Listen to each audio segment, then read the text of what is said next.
everybody, welcome to my channel. I'm Elaine, the Love Witch. Hey guys, happy Halloween, or it might be a little early when this episode publishes, but yes, I'm Elaine from The Love Witch, a movie that I watched this year that I became a little obsessed with, and I thought it would make a great Halloween costume. So yes, if you are new to my channel, hello, welcome. Halloween is my favorite holiday, and I like to make my own costumes, and I like to dress up and do an episode in costume. So yes, that is what's happening on this episode. Next week we'll be back to our regular scheduled program. This is a channel where I sit down every week and chat about what I've been making, primarily knitting. We do a lot of quilting here, and I think, dare I say, garment sewing might be making a comeback. I mean, I made this costume, and that kind of opened the floodgates a little bit. I did take quite a lengthy hiatus from sewing garments for several reasons. Number one, my sojo was kind of down in the dumps. Number two, there's still a hurdle that I have to get over with garment sewing, and that is fit. That is a weak point of mine when it comes to garment sewing, just, getting the fit right, doing small bust adjustments, and then altering all the other bits and pieces that need to be adjusted along with that. Anyway, making this costume just kind of sparked the joy that I used to have sewing my own garments. And also, I don't know, maybe it's just me, but whenever I go shopping for clothes these days, I just can't find anything that I like. So what better option than to make one's own clothes if you have that superpower? I kind of have that superpower. I feel like I'm in a season in my life now where I have the time, energy, and bandwidth to hone my garment sewing fitting skills. So that could be a potential rabbit hole we dive down this coming year. Anyway, we'll talk about sewing and the making of my costume later on in the episode. But in the meantime, I have some knitting to share with you. Very, very exciting stuff. And if you are a returning viewer, you might notice that my background has yet changed again. At this point, you might be thinking that my craft room has an identity crisis. It might just, but I did invest in another KALLAX. If you recall, when we were living in Brooklyn, I had one of those massive KALLAXes, the biggest size you can possibly get. And this thing was great. Don't get me wrong. I love this thing. It held so much, but at the same time, I mean, it was a beast, and it collected so much dust. And when we moved, we disassembled it to get it. We had to disassemble it to get it out the door. And once we moved in here, I was just like, there's no way in hell I'm reassembling the KALLAX again. So it's up in the attic. And yeah, I've been trying to find other alternatives to the KALLAX. I really tried, but at the same time, I really missed the cubbyhole aspect of it. It's just such a brilliant design that I was like, okay, I missed the KALLAX, but I really don't want one as big as the one I had. I needed something smaller. So I settled on a medium-sized KALLAX. It has it has 4 cubby holes across and 3 cubby holes down. I'll try and get a wide shot so you can see it. But the cool thing about this one is, I think it's a new line. IKEA just added an addition to their KALLAX line, where it has legs now. So it's easy to clean underneath. It keeps my stuff up off the floor, which I love. Because yeah, with the other one, dust would just get behind it and get into my yarn, and it was just so gross. So I really like the fact that I can clean under this one. It just protects it from the elements and all that good stuff. So very pleased with my purchase. And I get asked so often about these baskets. These are also IKEA. And so are these little crisscross organizers that help organize my stash. And I will leave links to them where you can find them down below. And I just want to say I am absolutely in no way sponsored by IKEA. I am just a huge fan of this system. It works. And yeah, clearly this is not my entire stash. And I like the fact that I'm not keeping my entire stash out in the open. This right here, all this yarn is basically stash that I know that I'm potentially going to be using in the near future. I'm clearly not going to knit all of this in a year, but for the most part, this yarn is top of mind, and it's there. It's, in my face, I can see it. All of my other stash that I'm kind of saving for a rainy day, including my own hand-dyed yarns, my own personal stash from the yarn that I dye, they're protected from the elements. I store all of my other yarn in these clear plastic zip cases, kind of like what you would store or when you purchase a duvet cover or a bed sheet set. They come in these clear plastic things with a zipper on them. I got them from Amazon. I'll link to those down below as well, but they are great for storing yarn because, again, it protects it from the elements. Nothing can get in. You don't have to worry about moths, and it's great. Highly recommend them. So those are tucked away in my Yarn Fortress 1.0. Was it 1.0? Yes, it was 1.0. Also from IKEA, from a line that they've discontinued. I think it was like the Eckland or Edland line. It was all very Victorian, and I was sold on it. Anyway, enough about IKEA, enough about KALLAXes. You're here for the knitting. So that said, grab a cup of something and let's get into things. Oh my gosh, and I went to Marshall's the other day. Look how stinking adorable these are. And I was actually on the prowl for paper coffee cups like this because I will be honest, guys, I am sick and tired of washing dishes. I can't do it anymore. I feel like twice a week, it's just me and Dennis, but we go through so many cups, so many dishes, and I'm tired. So tired, guys. So I was on the prowl for some paper coffee cups, and I ended up going to Marshall's, and they had all the Halloween stuff on sale. And they had these adorable bat coffee cups with a bat sleeve. I mean, so freaking apropos. Anyway, on to the knitting. Marga the mannequin, what is she wearing today? She is bundled up, cozied up in my bubble cardigan, a pattern by Stephen West, and it's knit out of a plethora of my own hand-dyed yarns, Voolenvine yarns. I want to say 5 colorways. So the main colorway over there is Grim, the shaded black, and then we have I'm No Bird, which is the purpley brown color with speckles, and then we have History Bound, which is a peachy pink, Solstice, which is this light cream, black speckled colorway, and Dirty on Purpose, which is a delightfully speckled brown, black, gray neutral that I absolutely love.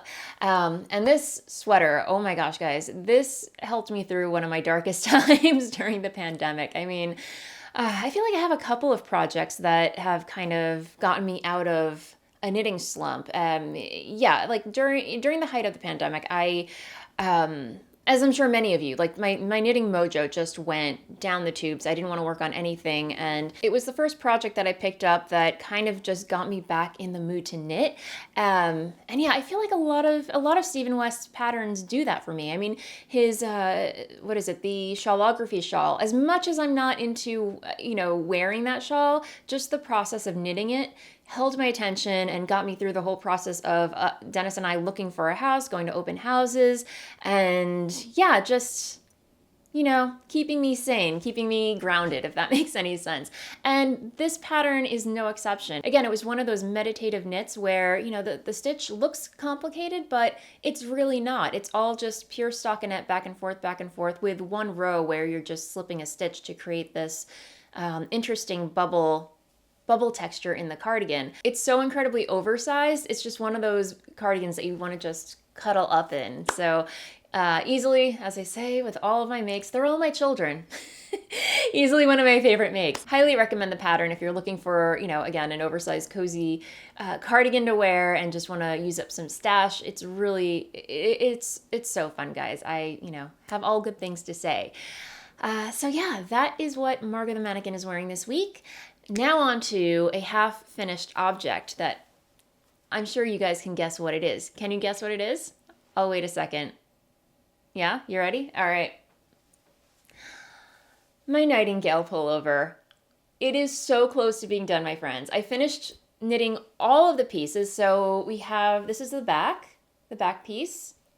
And then we have the front. That's all done. And then we have 2 sleeves. I'm so close, so close. All that's left to do is seam everything together and then knit the neckline, and I will have a finished Nightingale sweater, guys. I'm so happy that I picked this back up again. Again, if you're just joining us, I cast this pattern on, I want to say, I cast this on about 2 or 3 years ago, and for some reason, some unknown reason, I lost steam on it. Even though I really wanted the finished object. I just kind of let it fall to the wayside. I got distracted by the new and shiny, as you do. And a couple weeks ago, I did an episode where I pulled out all of my UFOs, all of my unfinished objects, and just audited them. And this one, came up and I was like, I really need to finish this. It is a shame. It is such a beautiful pattern. The Nightingale is a pattern designed by Norah Gaughan, and it was featured in Pom Pom magazine. Where is it? Let me see. It's over here. It was featured in Pom Pom Quarterly, issue 27, and here's the cover. How beautiful is that cover? I mean, this is by far my favorite issue of Pom Pom. And there are still some patterns in here that I really want to knit. I mean, yeah, that's for another day.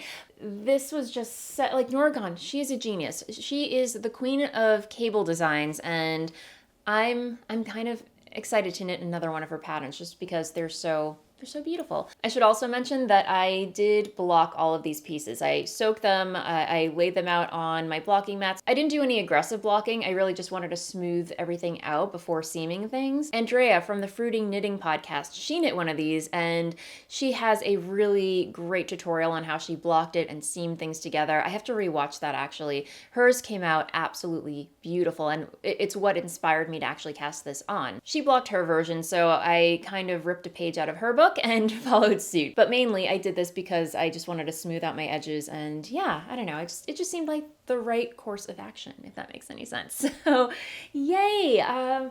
Almost finished Nightingale.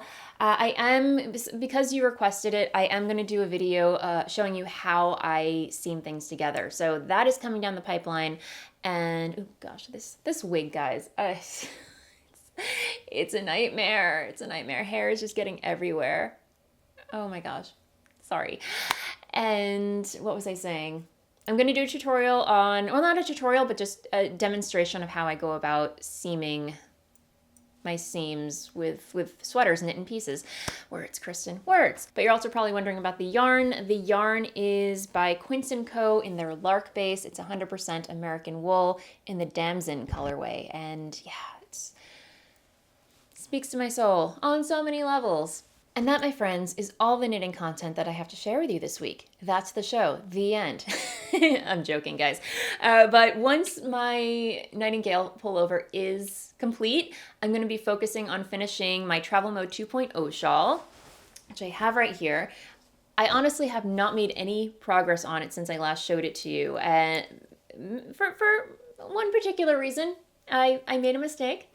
So as a knitter, it's something that I've noticed about myself. Whenever I make a mistake, I usually just put that project in timeout because I don't want to deal with it. And I really have to stop doing that. I have to just bite the bullet, rip it off like a Band-Aid, and take care of it in the moment. Because otherwise it just languishes. And that's no way to be. I mean, it's okay. It's okay if you're really frustrated with a project. It's good to give it a timeout, but especially with a project this simple, it's just pure garter stitch. Garter stitch, back and forth, back and forth. All I have to do is rip back. Actually, I've got quite a bit to rip back. I don't even know what mistake I made. I think my stitch count's off or something. What happened with this? Anyway, I was knitting on this on the way to Rhinebeck and I made a mistake. I can't even remember what it is now. Great. Awesome, Kristen. This is why you have to tackle mistakes in the moment, because then you completely forget what mistake you made. Unless it just doesn't matter and I can just power through. I mean, what did I do here? I know my stitch count is significantly off, but anyway, I'll reevaluate. I'll take a look at it once I'm done recording. But yeah, I'm going to be finishing that because our Facebook group, if you're not familiar, I have a private Facebook group for members of this YouTube channel, and we are currently having a Travel Mode 2.0 knit along. And the reason why I keep it private is to keep give-alongs. The reason why I keep the Facebook group private is, number one, as a way to thank members for supporting my channel and the work that I do. It means so much. And also just to keep the act of doing giveaways on YouTube safe. Because in the past when I've done giveaways on this channel, the trolls just descended and everyone was getting spammed and it was a hot mess. And I was like, never again. So going forward, I'm only doing knit-alongs and giveaways over in our private Facebook group. So I wish it could be different, but I want to keep things manageable for myself and safe for everyone involved. So That's unfortunately the way it's got to be. But yes, if you enjoy my channel and want to support it, you can do so by becoming a member. Just click the join button down below this video, and for a monthly fancy schmancy cup of coffee, as I say every week, and depending on what tier you choose, you can unlock a bunch of bonus features, including the Monday Waffle, which is a weekly bonus vlog that I publish where I just waffle on about what I got up to over the weekend, life-wise, craft-wise, just letting you into my brain and letting you know about my creative process, some behind-the-scenes stuff,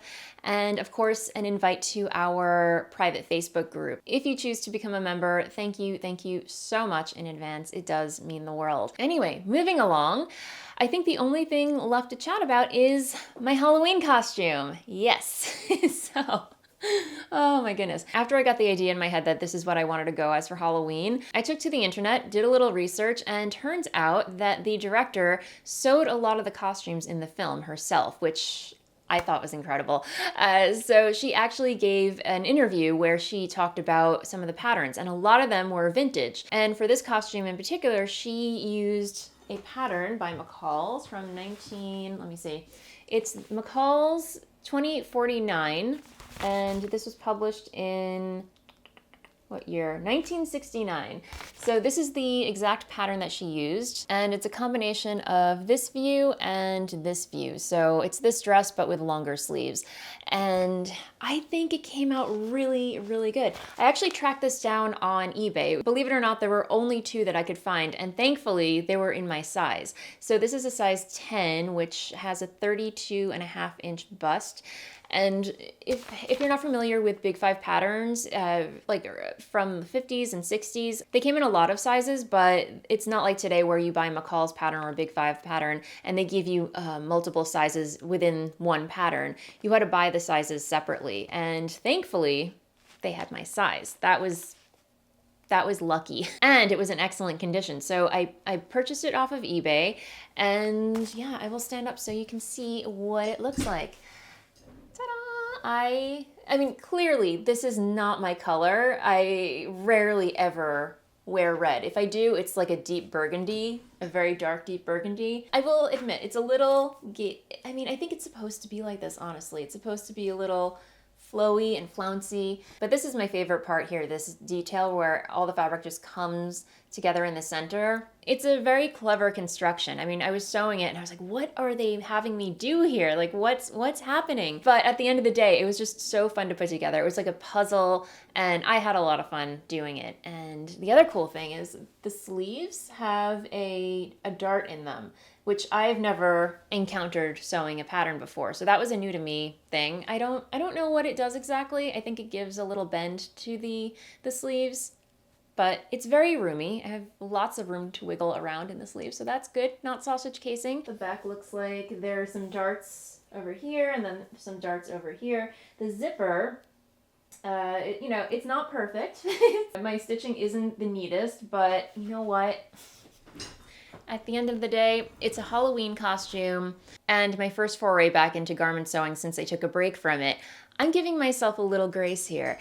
And yeah, again, I'm never gonna wear that. Truth be told, I'm never gonna wear this outfit again. Unless there's a Halloween party, you know, this is definitely not gonna be a staple in my wardrobe. It's just a fun Halloween costume that I'm very proud of. You know, I really did miss making my own Halloween costume because yeah, the past 2 years, I just didn't have it in me. It was a dark time, let me tell you. And I'm sure, you know, again, I'm sure you guys can relate. The fabric is a double knit. It's actually a Pont polyester fabric, so not the most breathable or next to skin, but for a Halloween costume, I think it's absolutely perfect. It has these really cute little pleats. I completely forgot to mention the pleats. Look at that. This dress is just so adorable. I mean, I could totally see sewing another one in a different type of fabric and a different color, of course.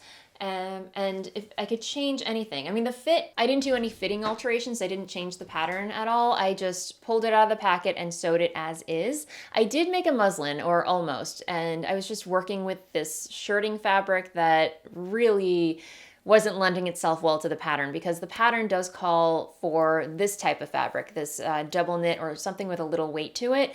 The shirting fabric that I was using for the muslin was awful. It also didn't have any give like this fabric, so I just said, you know what, it's a Halloween costume. If it doesn't fit me perfectly, I'm not going to be upset.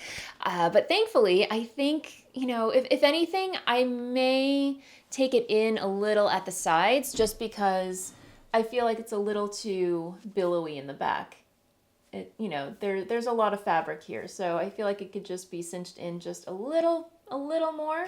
So I might take some inches off on the side right here.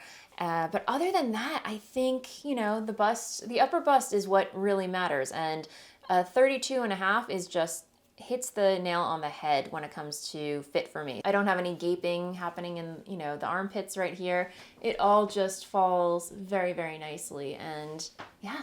And some of you in the comments mentioned that you recognize this pattern. It was a pattern that your mom made for you, or yeah, it's a really cute pattern. And you know, I think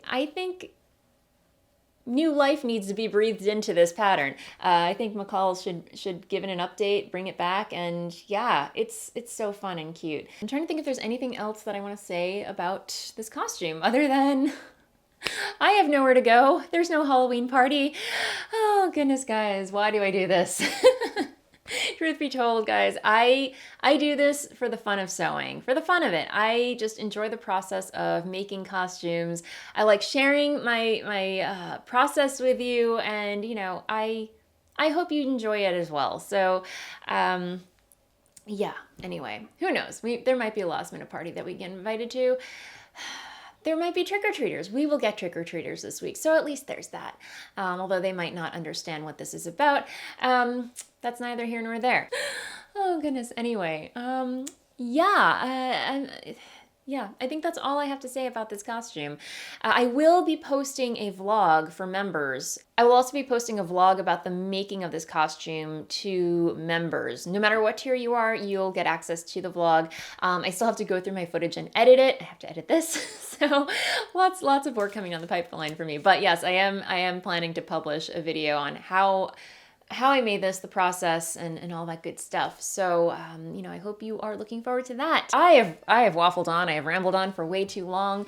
Thank you so much again for hanging out with me. If you're new here and you haven't already, consider liking and subscribing down below. I'm putting out videos for your viewing pleasure every week. And until the next video, have an amazing day, have an amazing weekend, and I'll see you next time. Bye.